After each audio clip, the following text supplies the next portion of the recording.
So today is February the 13th. It's a Wednesday. It's been a long time since I recorded one of these journals. Many weeks. Since before the wedding, which went wonderfully well. But there are a lot of other sources of the wedding. I saw Dr. Arzu today. I'm starting chemo again next week. My abdominal pain remains unexplained. All tests are negative. So he wants me to go see a nerve guy and just get a nerve block. Just cut the pain off without figuring out what it is. Dr. Arzu thinks it's simply cancer, sand-like tumors constricting me, making me hurt. Last week or so I've been very depressed. Haven't done anything. Haven't been in the garden. Haven't watched television. Haven't done anything.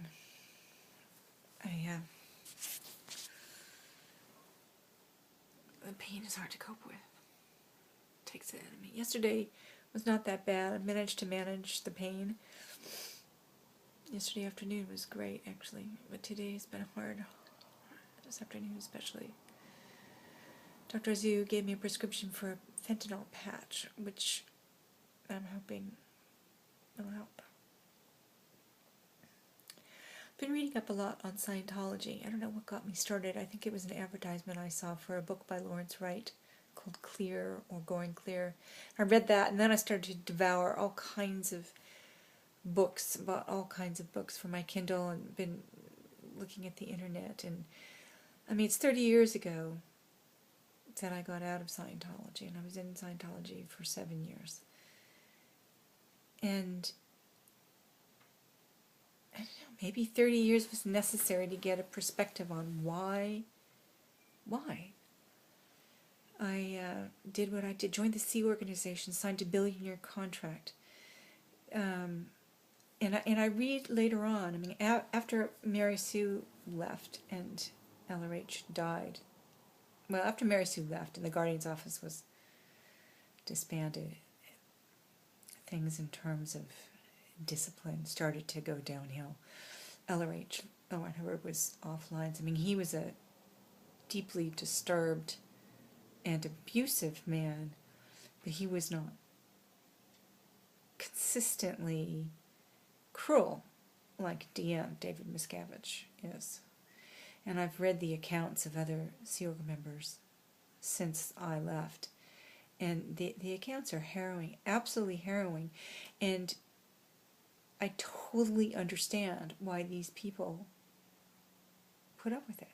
I totally get it. And it's, for years I have avoided looking at why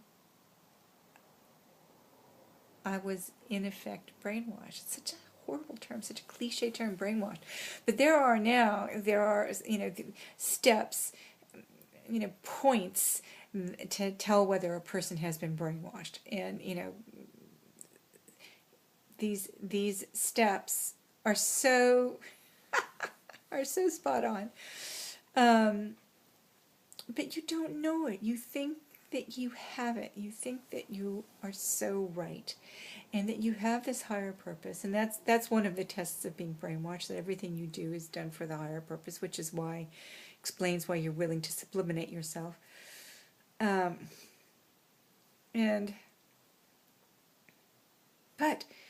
the cruelty, the abuse, the horrible things, and when I think about it, I don't know if I would have gone along with it.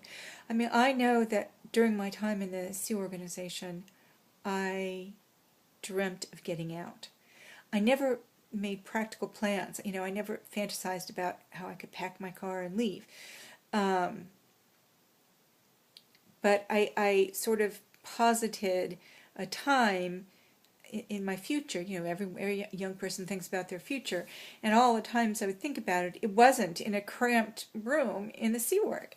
It was out doing things in the real world. And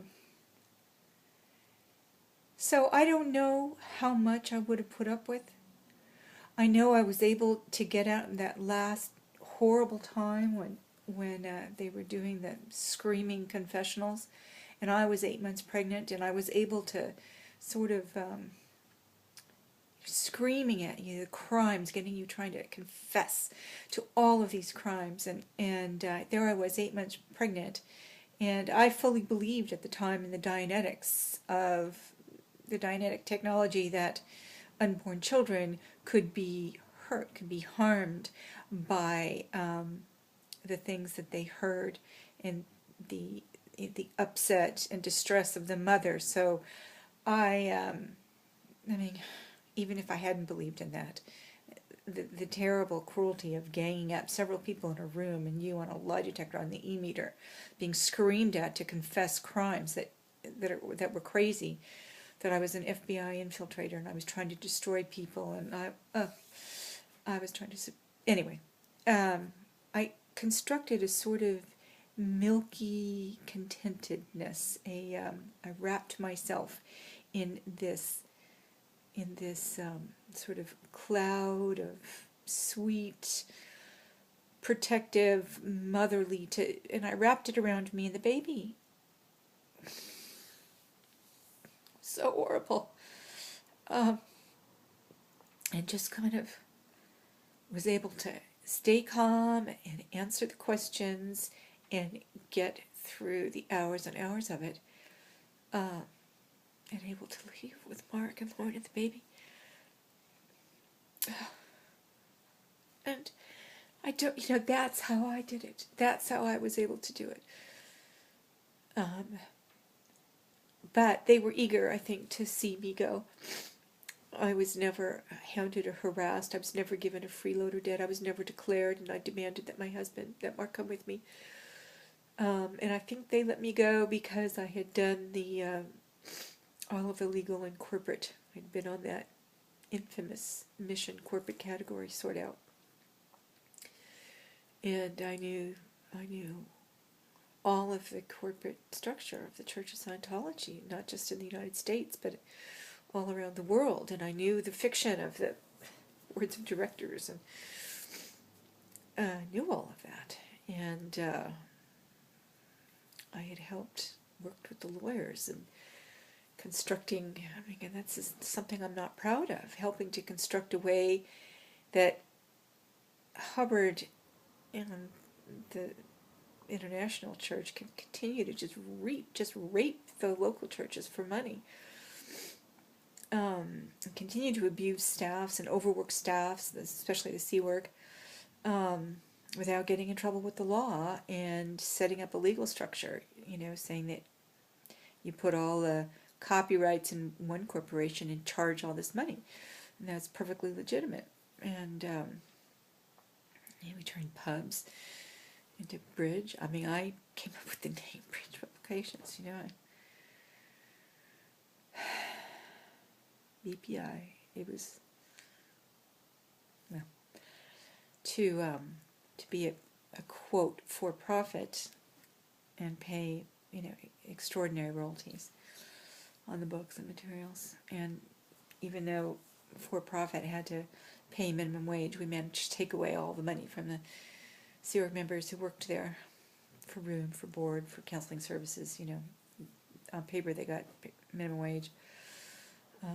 In reality, they got nothing more than, at that time, they're $10 a week, or maybe by that time it was $12.50. And anyway, so I've been reading it. 30 years later, I'm reading up. Hello, sweetie. Yes, hello. I'm reading up and trying to figure out why I did it.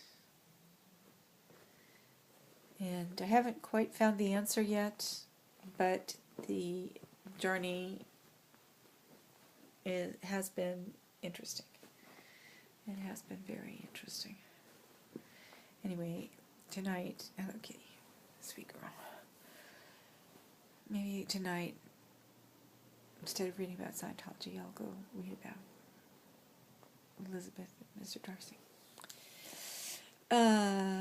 What else is going on? Nothing's going on. I'm thinking of giving away Jelly Bean because she's so aggressive.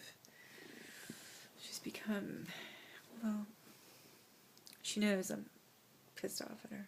She's been staying away from the little one. But, you know, I'm going to die soon, and I'm going to have to give the cats away anyway, and if I can see that she has a good home, you know, then won't leave it to Lauren and Sarah. I don't think I can give up this one. I'd like to have her with me.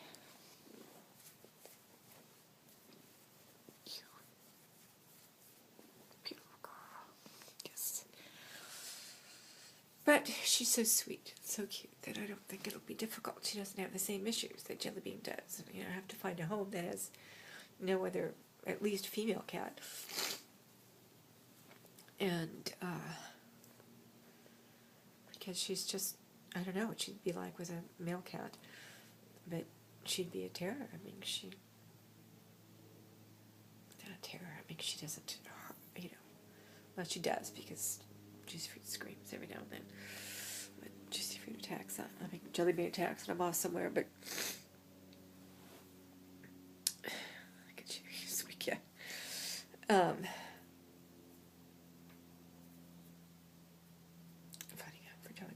Won't be that easy. She's got some issues, you know. She's got the, unfortunately, she's only ever affectionate with me, and it's kind of hard to be sold to a stranger. I mean, she will eventually become very affectionate and just as sweet as she can be to her new owner, but it's going to take a little work. It's going to take giving her time to calm down and getting used to her environment, and then, you know, then she's just the sweet, most adorable, affectionate cat. And if she were my only cat, she would be the ideal companion, absolutely ideal companion. She'll follow you on a walk. She'll talk to you. She's affectionate and amusing and playful and interesting to watch and beautiful to look at, except that she's scared of everything. She's scared of people, and she doesn't get along with other cats, especially other female cats. So trying to find a home for her is not going to be easy, and I figure I could probably do it better than the girls who don't know her. Anyway, that's all I have for tonight. Usually I feel better when I do these things, but I don't feel any better tonight. Maybe I'll try again tomorrow. Good night.